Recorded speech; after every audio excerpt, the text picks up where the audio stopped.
Train के मुतअद्दिद निशानात के बारे में हैरानकुन हकाइक। ट्रेन के नीचे बजरी ही क्यों बिछाई जाती है? पटरियों के दरमियान फासला क्यों होता है? अगर आपने ट्रेन का सफर किया होगा तो ये खूब जानते होंगे कि ट्रेन के ट्रैक के साथ मुतअद्दिद निशानात होते हैं, जिनका मतलब हमें तो नहीं मालूम होता।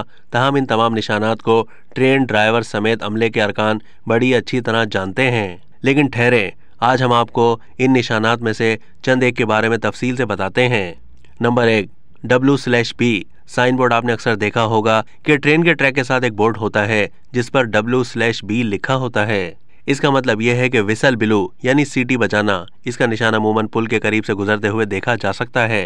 ट्रेन ड्राइवर के लिए जरूरी होता है कि वो किसी भी पुल से गुजरते हुए ट्रेन की सीटी बजाता है।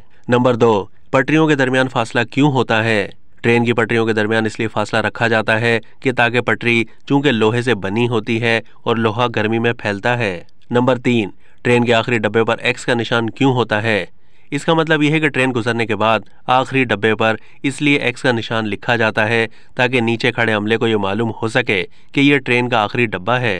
रात के औकात के लिए ट्रेन के आखिरी डब्बे पर सुर्ख रंग की लाइट भी नस्ब की गई होती है। इसके अलावा आखिरी डब्बे पर एक तरफ LV लिखा होता है, जिसका मतलब लास्ट व्हीकल यानी आखिरी डब्बा होता है। नंबर 4, ट्रेन के ट्रैक के नीचे बजरी ही क्यों बिछाई जाती है? इसका मतलब यह होता है कि बारिश की सूरत में ट्रेन का ट्रैक पानी से खराब नहीं होता और पानी पत्थरों से बासानी गुजर जाता है, जिससे ट्रेन का ट्रैक नीचे धंसने से बच जाता है। अब तक के लिए इतना ही। मजीद मालूमात के लिए डेली जंग के YouTube चैनल को सब्सक्राइब कीजिए।